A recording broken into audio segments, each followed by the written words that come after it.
Anda yang hendak menuju Sampit, Kalimantan Tengah, melalui jalur laut tentu akan melewati Sungai Mentaya. Sungai itu merupakan salah satu dari 11 sungai terpanjang di Kalimantan Tengah yang terkenal angker. Airnya tenang dan terhubung langsung dengan Laut Jawa. Sungai selebar 500 meter hingga 1 kilometer itu merupakan satu-satunya akses kapal untuk memasuki Kalimantan Tengah. Di balik ketenangannya, sungai itu menyimpan keangkeran. Sudah banyak korban, baik kapal atau manusia, yang tenggelam dan karam di situ. Maka itu, penting bagi nahkoda memahami titik-titik terangker dan berhati-hati saat melaluinya. Salah satu orang yang pernah merasakan langsung keangkeran Sungai Mentaya adalah Rosaptika. Pria yang merupakan kapten kapal patroli dari Direktorat Polisi Air dan Udara, Polairut, Polda Kalteng bertugas mengamankan perairan Sungai Mentaya dan perairan Laut Jawa. Pria berkulit legam berpangkat brigadir itu bercerita saat ia dan 3 anak buah kapal ABK seperti biasa berpatroli rutin pengamanan laut dan pantai.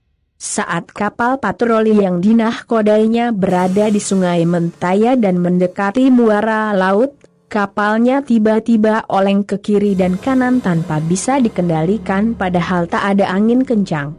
Saya tanya anak buah kapal apakah ada kerusakan di bagian buritan kapal sehingga kapal tak bisa dikendalikan dan jalan miring ke arah sisi kanan kemudi.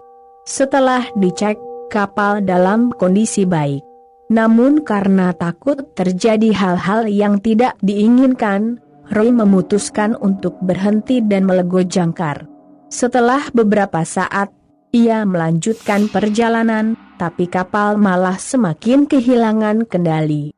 Tak ingin terus berlanjut, Roy memerintahkan salah satu ABK turun ke darat dan meminta bantuan masyarakat sekitar.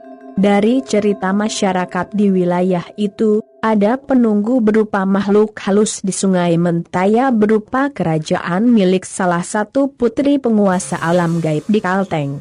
Masyarakat kemudian menyarankan agar kami menaburkan beras kuning di sekitar lokasi sembari meminta izin untuk lewat. Alhamdulillah, setelah itu kapal bisa melaju seperti sedia kala, ucap Roy.